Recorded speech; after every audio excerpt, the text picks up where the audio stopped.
Well, good day, guys. It's early Sunday morning. It's just before 6 o'clock. And I'm going to show you today how my grandmother made fried chicken. And we'll show you, just talk to you a little bit about some different ways, different tips and things to show you. And let's get right into it.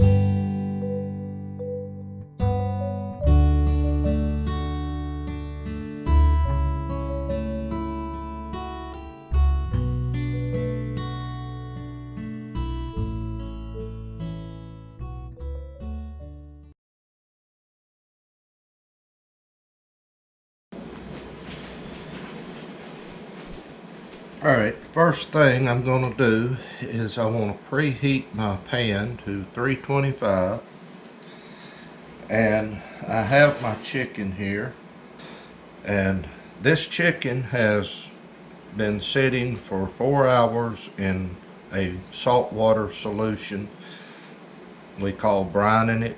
That's something my grandmother did. Some people do, some people don't. Some people even like to put it in buttermilk for a little bit of time and bread it with the buttermilk batter on it. That's another option that you can do as well. But today I'm going to do it just a basic way of doing this like my grandmother done it. And you know, it's an art. It's not just a technique, it's an art to fry good chicken. So in my breader, I just put it in a Ziploc bag. You can put it in a dish or a pan and roll it in there. That's another option. But I have roughly about 2 cups self-rising flour, about a teaspoon and a half of salt, a teaspoon of black pepper, and also I like a little bit of white ground pepper. So there's about a teaspoon of that in there as well.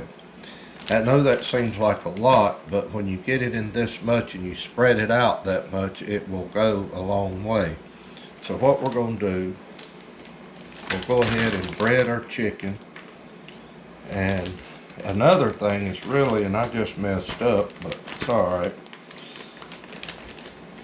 but you do not want to put it in that oil until that little light goes out. That was one of grandmother's rules. And I'm going to lay that over to the side. Technically, I like to put the larger pieces in first, let them go ahead and get started, and then like the drumsticks, I'll put them in last. It's all going to go in there together, but I like to do it this way. And I put the skin side down to start with, and I'll tell you why in just a moment. So when this gets ready, I'll be back and we'll get started at it. Okay guys, our oil's hot now, so we're going to get started. And like I said, I'm going to start these with the skin side down on this.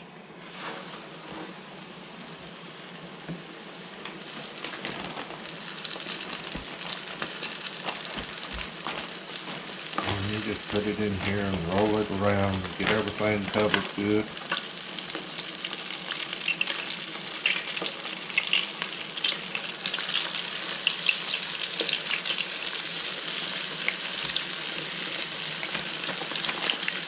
And when I was a boy,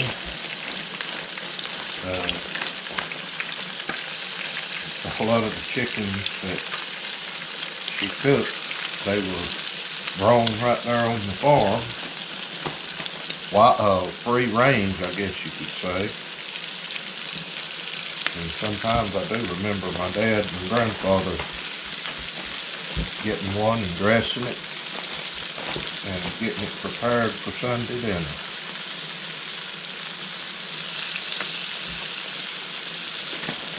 So we've got these in here. Now what I'm going to do is brown these on both sides for about 10 minutes per side.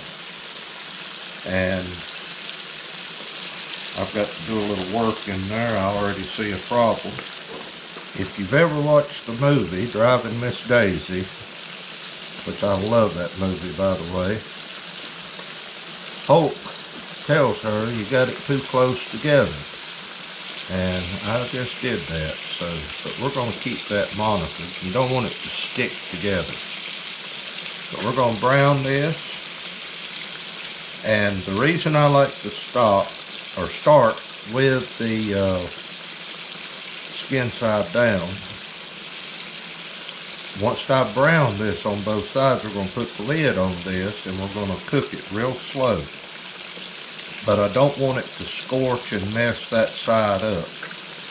That's just my thoughts. To me, presentation means everything when you're cooking. So I want to keep that side looking as good as I possibly can. So we're going to turn this here in just a moment, and then we'll do the next step. Okay guys, we've been about 10 minutes. And I apologize if you get this thing pop grease out. It most likely will. See, that's not really dark brown. I just want it to begin to turn because we're nowhere near done cooking.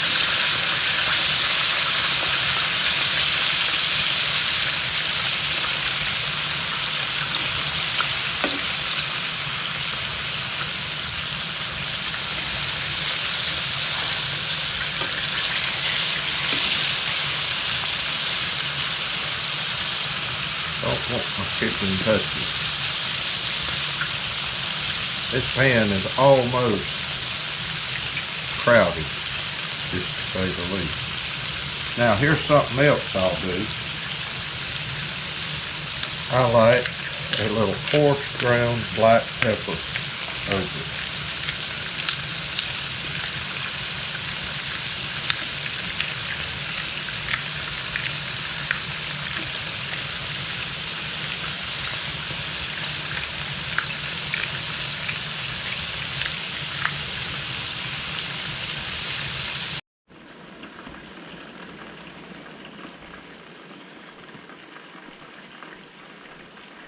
Alright guys, it's been 30 minutes, so I want to gently lift this lid off.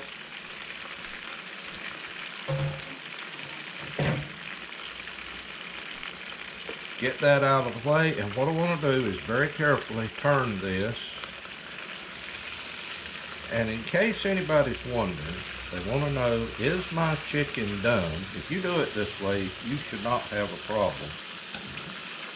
But I want to flip this mainly for these drumsticks. I want them to brown up just a little bit more on that first side. But wow, that's hot. Now, I'm going to bump this heat back up to around 300.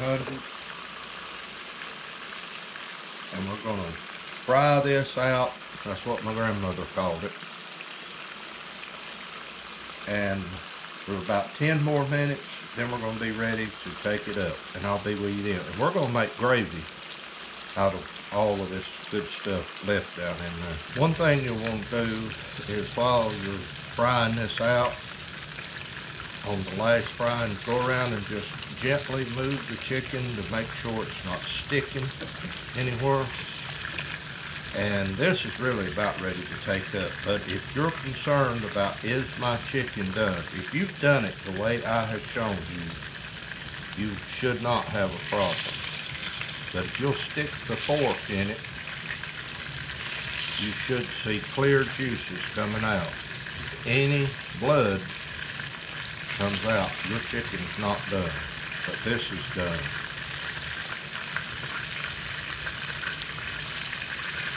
So I'm going to take it up. I'm going to start with the drumsticks.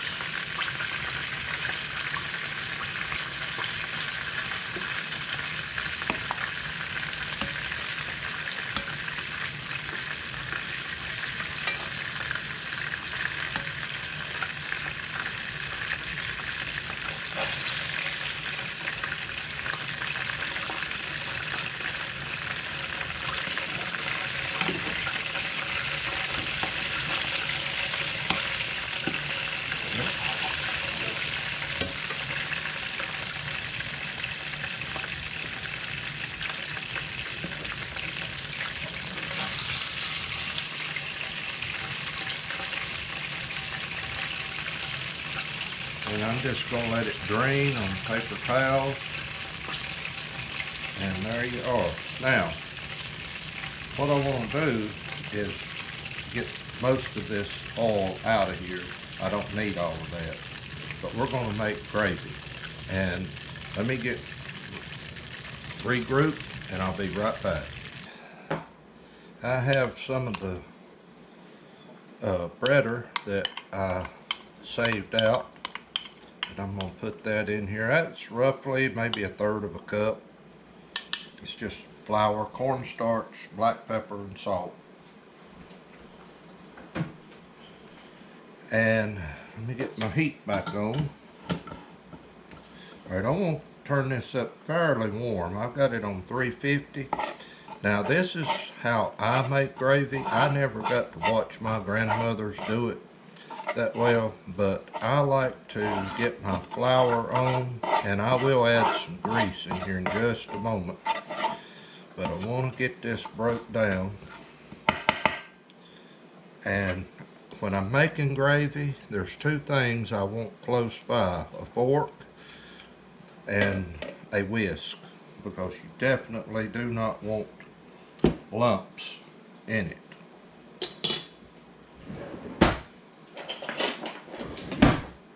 And this bowl that I've got that grease in is extremely hot.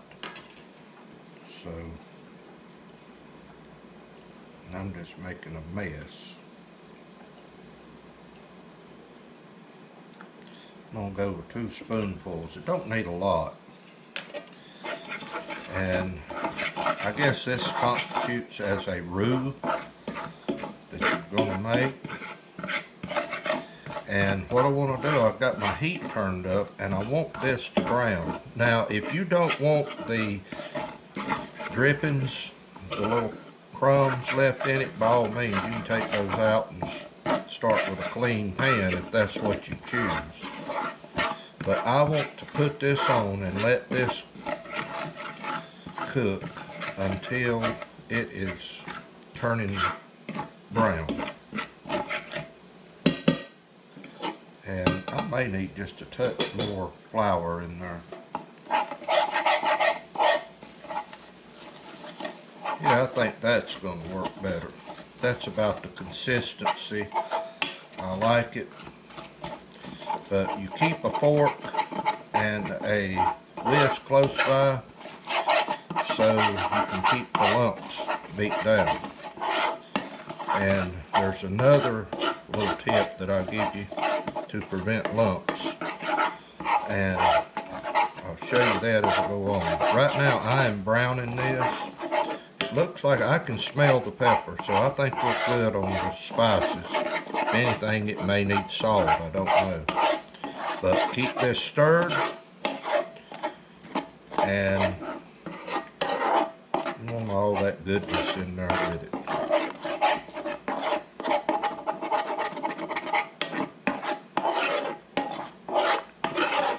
And I like to get this pretty dark brown if I can.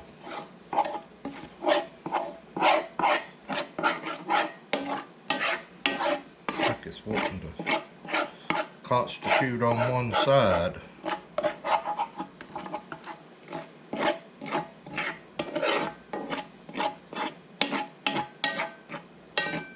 Alright, I'm going to let this sort of just rest a minute or 2 here. Now you can add milk to this if that's what you prefer. Me, I don't use milk in a lot of my gravies. I'm not a dairy person where I like a lot of milk. I don't like a lot of eggs. I mean, that's just me. That's my preference. Don't mean you have to do it that way. And you don't have to follow everything exactly like I do it. This is just, but I will say, if you want to make sure your chicken's done, you do need to go with that process of frying it. And I want to address some rude comments. I normally ignore it, but I'm beginning to see a lot more of them, and I really don't comment back a lot of times. Just because somebody does something different from what you're doing, that don't mean it's wrong. some people are lactose intolerant. They cannot handle dairy products, a ton of them. And depending upon what region of the country you're in, people will do things different from what they do here. I don't get on here on YouTube and criticize everybody because they're doing it different from me. It's just like my red eye gravy video. I have got a ton of flack off of that thing. I don't care if you don't like it or not. That's just my experience. It don't mean you have to do it exactly like I do. I'm just saying. But we're getting pretty brown here, so enough of that. And I just thought I'd hit that while I was there. Alright. Now, this is something important. Cool this pan down. Don't pour any liquid in it right now while it's hot. Because it is, I won't say screaming hot, but it's pretty hot. So I'm going to let this cool down just a bit. Then we're going to come back, and I've got roughly about 2.5–3 cups of chicken broth that I just cooked out a little bit ago, and we're going to put that in here and we're going to thicken it up. I think we're safe now. I'm going to gradually bring the heat up to this. Once you get this hot, it will begin to thicken up. But right now, keep it stirred.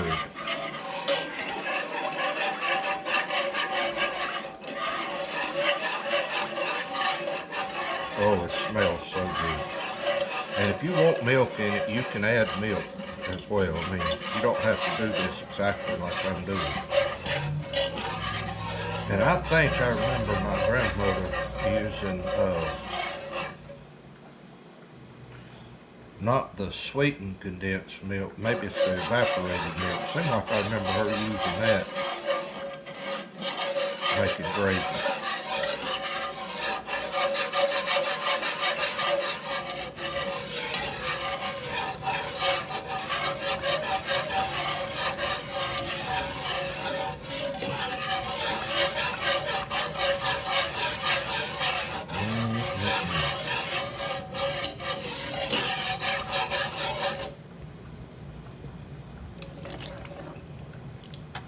Yeah, it's beginning to thicken up a little bit. I know people's asked about the red eye gravy. Traditionally, around here, even in restaurants, I very seldom know of it being thickened. It's always a watery type gravy, and it is. It's not a Just sauce or whatever you want. No, it is. We call it red eye gravy.